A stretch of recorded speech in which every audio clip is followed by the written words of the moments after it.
നമ്മളുടെ ചാനലിൽ അധികം പരാമർശിക്കാത്ത ഒരു ഇൻവെസ്റ്റ്മെൻറ്റ് മെക്കാനിസത്തിനെ പറ്റിയിട്ടാണ് ഇന്ന് പറയാൻ പോകുന്നത്. ETF-കളെയും ഇൻഡെക്സ് ഫണ്ടുകളെയും പറ്റിയാണ് ഇന്ന് പറയാനായിട്ട് പോകുന്നത്. RupeeMonk എന്ന് പറഞ്ഞിട്ടുണ്ടെങ്കിൽ നിങ്ങളുടെ ഓൺലൈൻ പേഴ്സണൽ ഫിനാൻസുമായിട്ട് ബന്ധപ്പെട്ടുള്ള ചെറിയ വീഡിയോകൾ തരുന്ന ചാനലാണ്.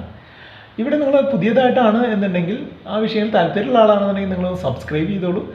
കൂട്ടുകാരായിട്ട് വീഡിയോ ഷെയർ ചെയ്ത് കഴിഞ്ഞാൽ അവർക്കും കൂടെ ഉപകാരപ്പെടും.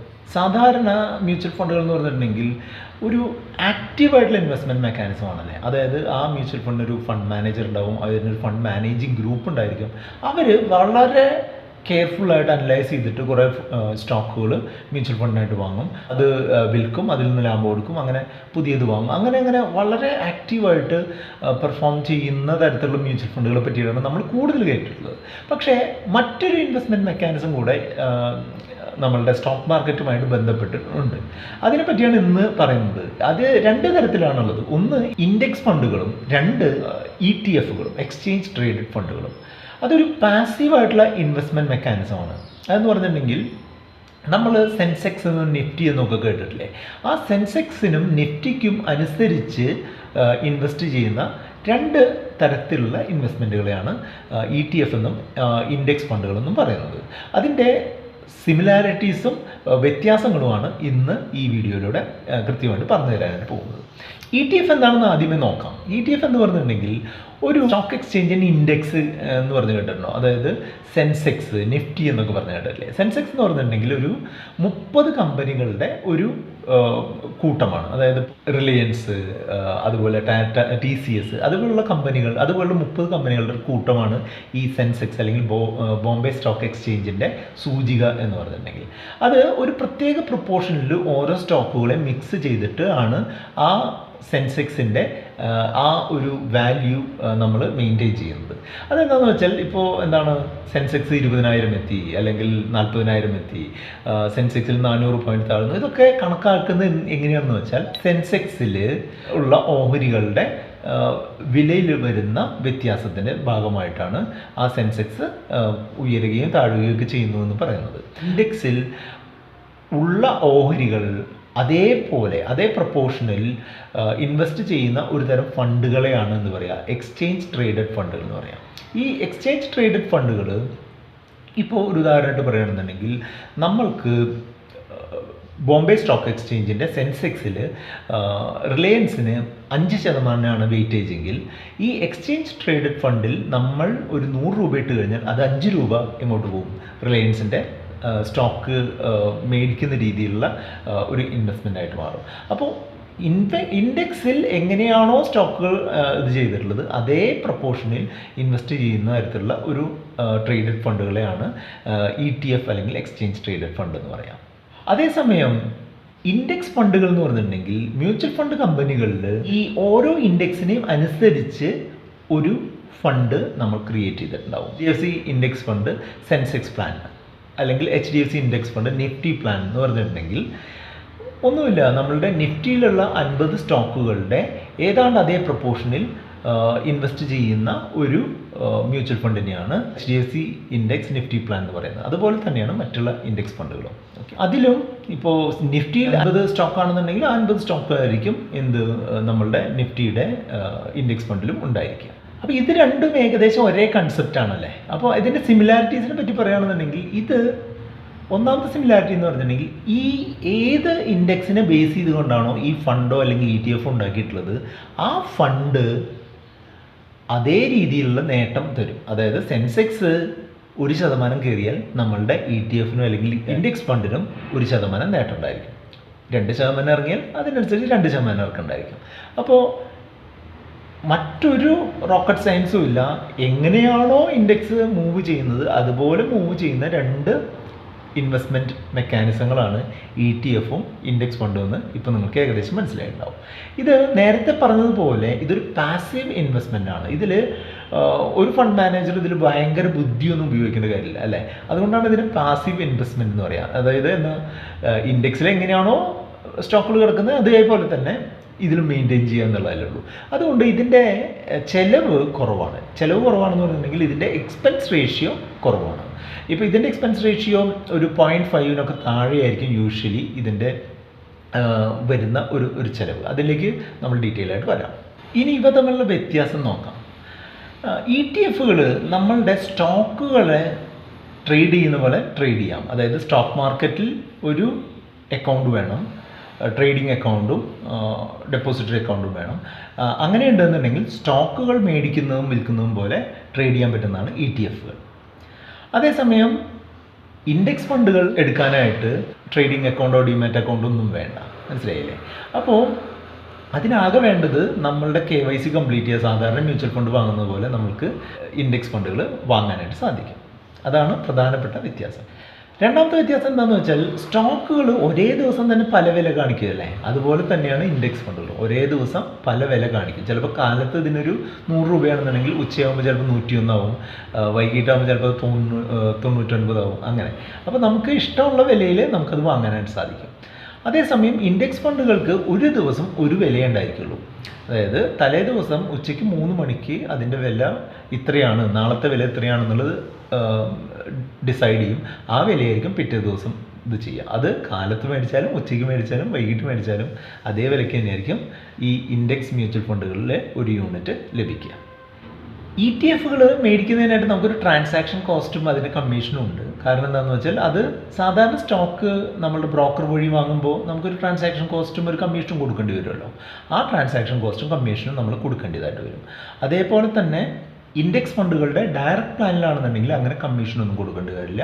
അന്നത്തെ NAV എത്രയാണോ അത്ര NAVക്ക് നമുക്ക് വാങ്ങാനായിട്ട് സാധിക്കും. ഇത്തരത്തിലുള്ള എക്സ്പെൻസിൻ്റെ കാര്യം നോക്കുമ്പോൾ ഈ ETF താരതമ്യേന കുറഞ്ഞ ചാർജുകളാണ് ഈടാക്കുന്നത്. ഇൻഡെക്സ് ഫണ്ടുകളാണ് താരതമ്യേന കൂടുതൽ ചാർജ് എടുക്കുന്നത്. അത് ഓരോ ബ്രോക്കർക്കനുസരിച്ച് വ്യത്യാസം ഉണ്ടാവും ETF ചാർജ്. അതായത് ചില ബ്രോക്കർമാർ 0.03 എന്നോ അല്ലെങ്കിൽ 0.1 എന്നൊക്കെ പറഞ്ഞിട്ടുള്ള ഇതായിട്ട് കൊടുക്കുക. പക്ഷേ ഇൻഡെക്സ് ഫണ്ടുകൾ ഒരു 0.5% എന്നുള്ള ആ ഒരു റേഞ്ചിലായിരിക്കും സാധാരണ കമ്മീഷൻ എടുക്കുക. ETF വാങ്ങുന്നതിന് ഒരു മിനിമം എമൗണ്ട് ഒന്നും ഇല്ല കേട്ടോ. ഒരു ETFൻ്റെ വില 10 രൂപയാണെന്നുണ്ടെങ്കിൽ നമുക്ക് 10 രൂപയ്ക്ക് ഒരു ETF വാങ്ങാനായിട്ട് സാധിക്കും. അതേസമയം തന്നെ നമ്മൾ ഇൻഡെക്സ് ഫണ്ടാണെന്നുണ്ടെങ്കിൽ മിനിമം 500 രൂപ വേണം. 500 രൂപ എടുത്താലേ നമുക്ക് 500 രൂപയ്ക്ക് ഇൻവെസ്റ്റ് ചെയ്യാനായിട്ട് പറ്റുള്ളൂ. മിനിമം 500 രൂപ വേണം. കൂടുതൽ എത്ര വേണമെങ്കിൽ എടുക്കുകയും ചെയ്യാം. ETF മിനിമം ഒരു ക്വാണ്ടിറ്റി വാങ്ങണം. ഒരു ETF-ന് 675 രൂപയാണെന്നുണ്ടെങ്കിൽ നമുക്ക് 350 രൂപയ്ക്ക് അര ETF വാങ്ങാൻ പറ്റില്ല. അതേസമയം നമ്മൾ ഇൻഡെക്സ് ഫണ്ടാണെന്നുണ്ടെങ്കിൽ നമ്മൾക്ക് അതിൻ്റെ NAV ഇപ്പോൾ 1000 രൂപയായാലും നമ്മൾക്ക് 500 രൂപയുള്ളൂവെങ്കിൽ നമുക്ക് അര യൂണിറ്റ് കിട്ടും. മനസ്സിലായില്ല? ETF 3 ദിവസമാണ് സെറ്റിൽമെൻറ്റ്. അതായത് ഇന്ന് നമ്മൾ വാങ്ങിക്കഴിഞ്ഞാൽ നാളെ കഴിഞ്ഞുള്ള ദിവസമാണ് ആ ETF നമ്മളുടെ അക്കൗണ്ടിൽ വരിക. അതേസമയം തന്നെ ഇൻഡെക്സ് ഫണ്ടുകൾ ഇന്ന് വാങ്ങിക്കഴിഞ്ഞാൽ നാളെ തന്നെ നമ്മളുടെ അക്കൗണ്ടിൽ റിഫ്ലക്റ്റ് ആവും. ETF ഒരു ഡ്രോബാക്ക് എന്താണെന്ന് വെച്ചാൽ ചില ETF വാങ്ങാൻ ആരും ഉണ്ടാവില്ല. നമ്മൾ വാങ്ങാൻ ആളുള്ളപ്പോൾ വിൽക്കാനായിട്ട് പറ്റുള്ളൂ, അല്ലേ? അല്ലാതെ നമുക്ക് എപ്പോൾ വേണമെങ്കിലും ചെന്ന് വിൽക്കാനൊന്നും പറ്റില്ല. അതായത് ഈ ETF വാങ്ങാൻ ആളുണ്ട്, നമ്മൾ പറഞ്ഞ പ്രൈസിൽ വാങ്ങാൻ ആളുണ്ടെങ്കിൽ മാത്രമേ നമുക്ക് വിൽക്കാൻ പറ്റുള്ളൂ. അതുപോലെ തന്നെ നമ്മൾക്ക് പറഞ്ഞ പ്രൈസിൽ ഈ ETF വിൽക്കാൻ ആളുണ്ടെങ്കിൽ മാത്രമേ നമുക്കത് വാങ്ങലും നടക്കുള്ളൂ. അത് ഷെയറുകളുടെ അതേ മെക്കാനിസം തന്നെയാണ് ETF. പക്ഷേ ഇൻഡെക്സ് ഫണ്ടുകൾ നമ്മൾക്ക് അന്നത്തെ NAV എത്രയാണോ ആ NAVക്കുള്ള യൂണിറ്റുകൾ നമുക്ക് വാങ്ങാനായിട്ട് സാധിക്കും. അത് വാങ്ങാൻ ആളുണ്ടോ വിൽക്കാൻ ആളുണ്ടോ എന്നുള്ളതൊന്നും നോക്കേണ്ട കാര്യമില്ല. നമ്മളൊരു തെറ്റായിട്ടുള്ള ETF-ൽ ചെന്ന് പെട്ടുകഴിഞ്ഞാൽ ചിലപ്പോൾ പണി കിട്ടാൻ സാധ്യതയുണ്ട്. നമുക്കത് വിൽക്കാൻ പറ്റാതെ നമ്മളുടെ എമൗണ്ട് ബ്ലോക്ക് ആവുന്നുള്ള സാധ്യതയുണ്ട്. ഈവൻ അത് ഇപ്പം എന്താണ്, നമ്മൾ 1000 രൂപയ്ക്ക് ഒരു ഇത് വാങ്ങി, അത് പക്ഷേ അത് പിന്നെ വാങ്ങാൻ ആരുമില്ല. ആ സമയത്ത് നമുക്ക് വിൽക്കാൻ പറ്റില്ല. പിന്നെ തുടർച്ചയായിട്ട് നമ്മളത് നോക്കിക്കൊണ്ടിരുന്നു കഴിഞ്ഞിട്ടുണ്ടെങ്കിൽ അത് എന്നെങ്കിലും ആരെങ്കിലും അത് വാങ്ങാൻ വന്നാൽ മാത്രമേ നമുക്കത് വിൽക്കാൻ പറ്റുള്ളൂ. ഇൻഡെക്സ് ഫണ്ടുകളുടെ ഇതിൽ അങ്ങനെയില്ല. അങ്ങനെയില്ല എന്ന് പറഞ്ഞിട്ടുണ്ടെങ്കിൽ ഓരോ ദിവസവും ഓരോ NAV ആയിരിക്കും. അന്നത്തെ NAVയിൽ നമുക്ക് വിൽക്കണമെങ്കിൽ വിൽക്കാം, അന്നത്തെ NAVയിൽ വാങ്ങണമെങ്കിൽ വാങ്ങാം. മനസ്സിലായി? നേരത്തെ പറഞ്ഞ പോലെ ETF നമുക്ക് വാങ്ങാനും വിൽക്കാനും ട്രേഡിംഗ് അക്കൗണ്ട് വേണം. അതേസമയം ഇൻഡെക്സ് ഫണ്ടുകൾ വാങ്ങാനും വിൽക്കാനും ട്രേഡിംഗ് അക്കൗണ്ട് വേണം. നമ്മളുടെ KYC കംപ്ലീറ്റ് ചെയ്ത് സാധാരണ മ്യൂച്വൽ ഫണ്ട് വാങ്ങുന്ന എല്ലാവർക്കും ഇൻഡെക്സ് ഫണ്ടുകൾ വാങ്ങാനായിട്ട് സാധിക്കും. ഇൻഡെക്സ് ഫണ്ടുകളിൽ എൻട്രി ലോഡ് മുൻപുണ്ടായിരുന്നു, ഇപ്പോൾ ഇല്ല. എക്സിറ്റ് ലോഡ് ഉണ്ട്. അതേസമയം ETF അങ്ങനെ എൻട്രി ലോഡും എക്സിറ്റ് ലോഡും ഇല്ല. ഇൻഡെക്സ് ഫണ്ടുകളിൽ SIP ചെയ്യാനായിട്ട് പറ്റും എന്നുള്ളതാണ് ഒരു ഗുണം. അതായത് നമുക്ക് പറയാം ഓരോ മാസവും ഇത്ര രൂപ ഇത്രാം തീയതി എൻ്റെ ഇൻഡെക്സ് ഫണ്ട് ഇത്ര രൂപയ്ക്ക് വാങ്ങണം എന്ന് നമുക്ക് പറഞ്ഞു കൊടുക്കാനായിട്ട് സാധിക്കും. പക്ഷേ ETF-ൽ അതങ്ങനെ നടക്കില്ല. കാരണം എന്താണെന്ന് വെച്ചാൽ അത് ഒരു സ്റ്റോക്ക് പോലെ ആക്ട് ചെയ്യുന്നതാണല്ലോ. അതുകൊണ്ട് നമ്മൾക്ക് ആ ഒരു സിസ്റ്റമാറ്റിക് ഇൻവെസ്റ്റ്മെൻറ്റ് ഈ ETF-കളിൽ നടന്നു കണ്ടിട്ടില്ല. ETF-കൾ വാങ്ങുമ്പോഴും അല്ലെങ്കിൽ വിൽക്കുമ്പോഴേ നമുക്ക് ചാർജ് ആവുന്നുള്ളൂ അല്ലേ. വാങ്ങുമ്പോൾ ഒരു ബ്രോക്കറേജും അതിൻ്റെ ട്രാൻസാക്ഷൻ ചാർജും വരും, വിൽക്കുമ്പോഴും അതുപോലെ ബ്രോക്കറേജും ട്രാൻസാക്ഷൻ ചാർജും വരും. പക്ഷേ ഇൻഡെക്സ് ഫണ്ടുകളിൽ നമ്മുടെ പോർട്ട്ഫോളിയോയിൽ ഇരിക്കുകയാണെന്നുണ്ടെങ്കിൽ അത് ഓരോ വർഷവും അതിൻ്റെ ഓപ്പറേഷൻ ചാർജസ് ആയിട്ട് അല്ലെങ്കിൽ എക്സ്പെൻസ് ആയിട്ട് എടുത്ത് പോകുന്നുണ്ടാവും. പക്ഷേ അത് നമ്മൾ അറിയുന്നില്ല എന്ന് മാത്രമേ ഉള്ളൂ. RupeeMonkന്റെ ഒരു അഭിപ്രായത്തിൽ ETF-കൾ ഒരു ലോങ് ടേമിനും ഷോർട്ട് ടേമിനും രണ്ട് കാലഘട്ടത്തേക്കും ഒരു ഇൻവെസ്റ്റ്മെൻ്റായിട്ട് പരിഗണിക്കാവുന്ന ഒരു സംഭവമാണ് ETF-കൾ. അതേസമയം ഇക്വിറ്റി ഫണ്ടുകളിൽ നമ്മളൊരു ലോങ് ടേം വിഷന് വേണ്ടിയിട്ട് ഇൻവെസ്റ്റ് ചെയ്യുന്ന തരത്തിലുള്ള ഒരു ഫണ്ടുകളായിട്ടാണ് നമുക്ക് ഇൻഡെക്സ് ഫണ്ടുകളെ കാണാൻ പറ്റുക. അതാണ് RupeeMonkന്റെ ഒരു അഭിപ്രായം. നിങ്ങൾക്ക് പേഴ്സണലി ഏതെങ്കിലും ETF-കളിലോ ഇൻഡെക്സ് ഫണ്ടുകളിലോ ഇൻവെസ്റ്റ്മെൻ്റ് ഉണ്ടോ? ഒന്ന് കമൻറ്റ് ചെയ്യൂ. അതുപോലെ പ്രധാനപ്പെട്ട ETF-കളെയും ഇൻഡെക്സ് ഫണ്ടുകളെയും പറ്റി പറയുകയാണെന്നുണ്ടെങ്കിൽ BSL ഇക്വിറ്റി, കോട്ടക്കിൻ്റെ നിഫ്റ്റി ബാങ്ക് അല്ലെങ്കിൽ നിഫ്റ്റി ബീസ് ഇതൊക്കെയാണ് പ്രധാനപ്പെട്ട ETF-കൾ. അതേസമയം തന്നെ HDFCയുടെ ഇൻഡെക്സ് ഫണ്ടുകൾ, സെൻസെക്സ് പ്ലാനും നിഫ്റ്റി പ്ലാനും ഉണ്ട്. അതുപോലെ UTI ഇൻഡെക്സ് ഫണ്ട്, അതൊക്കെയാണ് ഇൻഡെക്സ് മ്യൂച്വൽ ഫണ്ടുകൾ എന്ന് പറയുന്ന കാറ്റഗറിയിൽ വരുന്നത്. ഇതിനെപ്പറ്റി കൂടുതൽ എന്തെങ്കിലും അറിയാനുണ്ട് എന്നുണ്ടെങ്കിൽ നിങ്ങൾക്ക് ആസ്ക് RupeeMonk സർവീസിൽ ചോദിക്കാം. അവിടെ നിങ്ങൾക്ക് ക്വസ്റ്റ്യനുകൾക്കുള്ള ആൻസർ കിട്ടും. ആസ്ക് RupeeMonk സർവീസിൽ നിങ്ങളുടെ ക്വസ്റ്റ്യനുകൾ ചോദിക്കാനായിട്ട് ഈ കാണുന്ന വാട്സപ്പ് നമ്പറിൽ വാട്സപ്പ് ചെയ്യുകയോ അല്ലെങ്കിൽ മെയിൽ ID-യിലേക്ക് മെയിൽ ചെയ്യുകയോ ചെയ്യാം.